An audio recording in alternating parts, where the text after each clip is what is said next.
Before I start, I want everyone to know that this video was supposed to be made for October for spooky season, but then I realized that I don't have many opportunities to transition so well from one video to the next. So I guess for the moment, this channel will exclusively be covering indie horror games that take place in fictional towns in real countries, because I'm sure those are incredibly rare, right?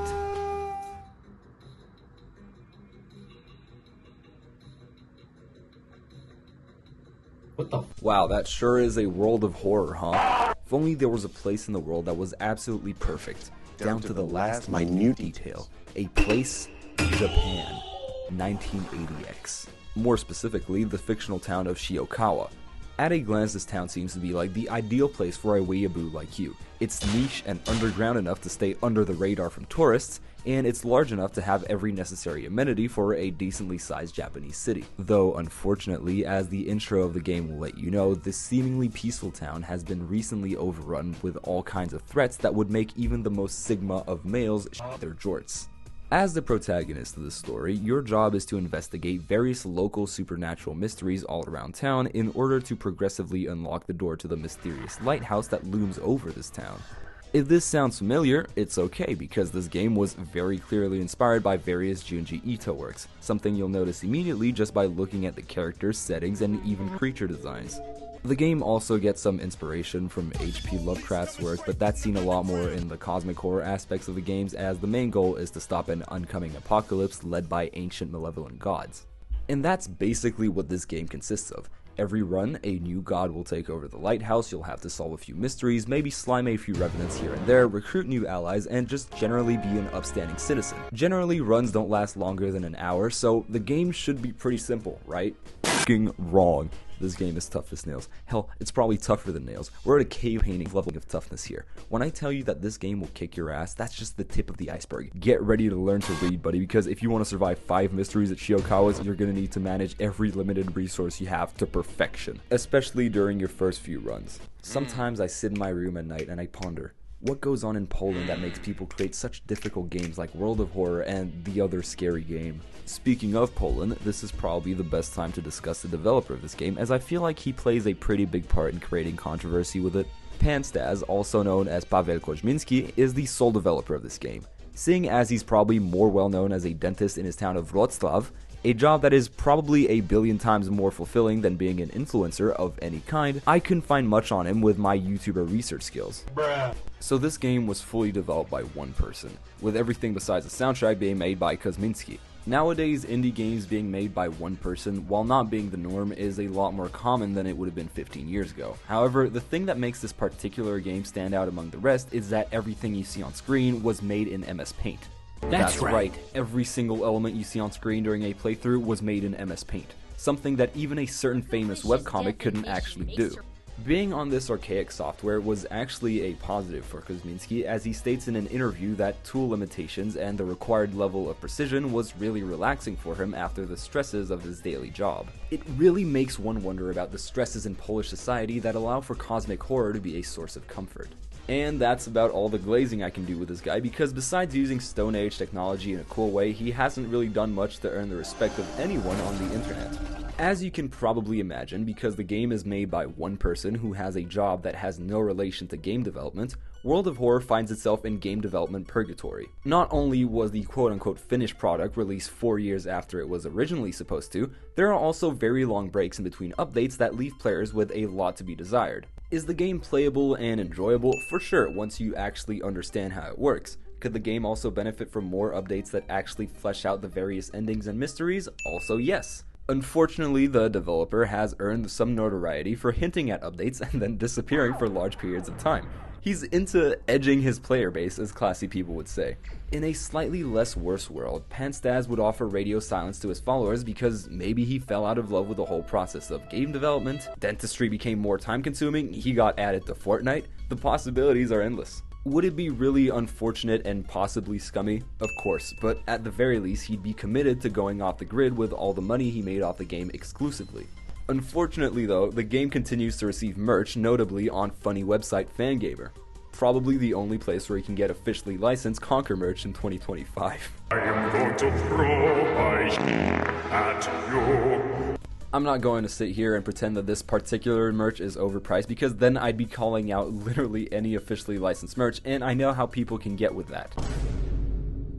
Granted, Pantsdaz never explicitly said he wasn't going to make merch or update his game, but because his last official post was a retweet on Twitter from 2023, it's safe to say that nothing is guaranteed anymore. So far, we've established that Pantsdaz has a checkered past with an end goal and priorities that are anything but clear. Like other notorious game devs, it seems like his main goal was blowing up and acting like he don't know nobody. Allegedly. However, until there's an official statement on it, one can only speculate on what happens behind the scenes.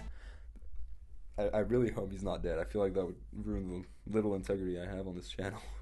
So instead of bashing on someone who may or may not be missing, let's take a look at the product itself using the tutorial as a case study and see if it's good in a separate art from the artist way. As mentioned previously, World of Horror has an incredibly simple game loop. Most of the complexity coming from the lack of quote-unquote real tutorials paired with the insane amount of text present on screen at once. I put tutorial in quotation marks because while there is one, it doesn't entirely cover everything you'll see in a normal playthrough. Notably, the different areas of town, the services and items you can purchase, the branching paths, the doom meter, character-specific playstyles, etc. The tutorial briefly goes over the combat system and barely touches on the randomly generated exploration the game offers. It's really just a demo for World of Horror, as it's all the most basic elements thrown at you. Inspiring, chilling story of school scissors, oh spooky! The atmosphere created with the 1-bit art and 8-bit music is fantastic, but apart from that, it's really a deceitful introduction to the game. This mystery has the player wandering around a school in order to find chalk and candles to start a ritual that could banish an evil spirit that has been reported to slime kids. During this mystery, you aren't given much besides a journal your friend gave you that includes instructions to the ritual. While it's outright stated that the instructions are in the journal, actually figuring out what they mean is implemented pretty well, as until you gather the chalk, it just looks like the average Twin Peaks fan theory.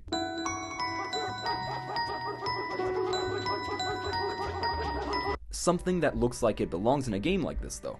Unlike certain pieces of media that use abstract imagery because it looks cool, World of Horror implements these little blips of incomprehensible imagery in an effective way that add to the atmosphere of the game. With cults seemingly running the town from the shadows, it makes sense that you see bizarre symbols from the corner of your eye. It's also cool that making sense of the abstract shapes you're seeing is a part of the game because you are supposed to be solving mysteries after all. As you explore the school, you also encounter randomly generated events that usually have you make choices between two options. Results depend on the stats, but since this is a tutorial, you'll likely be raking in negative results repeatedly. Sometimes you'll also be faced with choices that only have one possible option because the other one is locked behind a perk.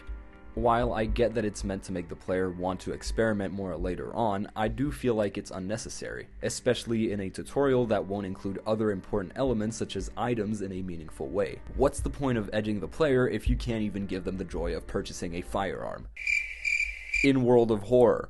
If you are unlucky enough, you could also get a combat encounter before the end of the mystery, and this is where you find out that this game is really into its submenus.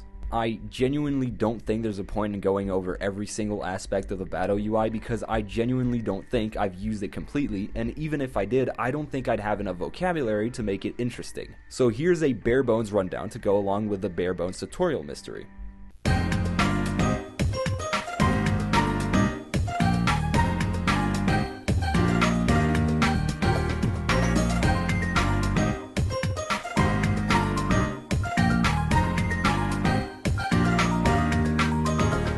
There are also non-battle and non-choice mini-events that you can get from exploring the school, which really just add to the atmosphere.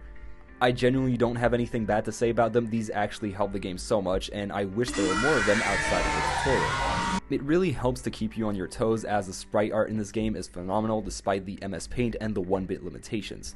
So let's say you've managed to survive all encounters, you've deciphered the scribblings on the journal, you've gathered everything needed for the ritual, you're ready to banish the spirits, but what's this? Seems like someone's at the door, and they're not keen on you following through. At this point, you don't really have a choice as this entity barges into the classroom you find yourself in and you're locked into your first boss encounter. If you were lucky enough to avoid combats earlier, you'll be happy to know that there's no escape from this one. Even if you were to try to banish the spirit by finding the correct combination of claps and bows, you'll be happy to know that this boss can't be repelled with simple prayers. You actually have to slime it. So there isn't much to go over here. It's really your first scripted taste at one of many battles you'll go through in this game. While it's been severely simplified since there are no spells, allies, items, or stat changes, players can still find out what happens when resources aren't managed properly, as the boss here is meant to deal damage at a rate that actually requires concentration from the player. Overall, this tutorial, while having some good aspects like not completely holding your hand throughout, setting the atmosphere near perfectly, and actually having a decent boss fight, it really offers a limited view of what the game has to offer. I get that having everything available from the start can be overwhelming, but counterpoint, having a UI that looks like this already does the job. So what's a few more pretty intuitive mechanics? While I'd love to glaze its game for its art direction and ignore all the flaws, it's kind of hard with everything we've already glossed over. The mystery itself is decent, but it's unfortunate how simple it is compared to others. Apparently there are 21 total mysteries in this game, and in a single playthrough you'll have to solve 5. It's a shame how if you see spine-chilling Tale of School Scissors, you can almost always guarantee a win with how simple it is compared to the others. Don't get me wrong, the mystery-solving elements aren't usually hard, the difficulty comes from the combat, but when compared to something like Bizarre Brie of the Blood-Curdling Botanist, this mystery is a piece of piss. It's really a shame that the tutorial mystery is consistently a freebie because there are mysteries that use this quote-unquote dungeon mechanic so much better. Vicious Verses of a Violent Vigil and Far Out Fable of a Fear Festival are personal favorites. I think that a tutorial would benefit from having 2 mysteries at random with a full investigation period just so the player can get acquainted with different mechanics like shops, level up perks, baths, and most importantly, the Doom Meter, which is essentially your countdown to the apocalypse. The Doom Meter is probably my favorite mechanic from this game because it's this constant reminder that some ancient god is about to return, and it slowly increases with every action. In addition to having to keep a close eye on everything else in the game, the Doom Meter adds this extra pressure that really accentuates the dread, and that's probably the best thing this game does. Especially because sometimes the Doom Meter will drastically increase if you fail a strength check or something. It's also amazing how choosing to heal will increase the Doom Meter just so you can't cheese the game as easily. Love is in the air. The Doom Meter is increasing. Having multiple mysteries in the tutorial would let the player see the effects of the Doom Meter, and it would also let them find out about the post-mystery events that essentially make the playthrough harder. So while completing a mystery removes 10% from the Doom Meter, it also triggers things like a flash flood, power outage, thick fog, etc. Not only does it give the player a sense of urgency and dread, but it also progressively makes the game harder in a way that makes sense. There are a variety of town-wide events that lead to all kinds of wacky combinations of debuffs in addition to the Ancient God one. These constantly changing situations paired with the multiple player characters, different timelines, difficulties, branching paths, and mini-events lead to so much replay value that would be fantastic on paper. The only issue is that the game is lacking actual endings, arguably the most important parts of a roguelike mystery-solving game. You can finish a run by banishing the ancient god back to where it came from, but most of the mysteries that lead to this fateful encounter simply have branching paths that can't be explored because they're meant to be added in a later update. Something that may or may not come depending on your political beliefs. This means that the game is unable to be 100%ed, which also means that the game is literally worse than Wo-Chen from Pokemon Scarlet and Violet. No, but in all honesty, even if it's a small part in a large game, not having access to certain endings in a $20 game that may never get updated is actually mischievous as hell. This is also a nice place to talk about the Steam Workshop for this game because it's actually so good. Not only can you add certain player characters like Hank Hill, Power, Crom, the Princess, you can actually also 100% the game while having extra mysteries and quality of life changes. While it sucks that the creator has abandoned his creation, it's cool to see that I'm not the only one who loves this game and would actually want to see something good being done with it. It's great that people are improving this game, but I'm pretty sure it could also motivate Panstas to completely abandon his metaphorical child since people are doing his job for him for free.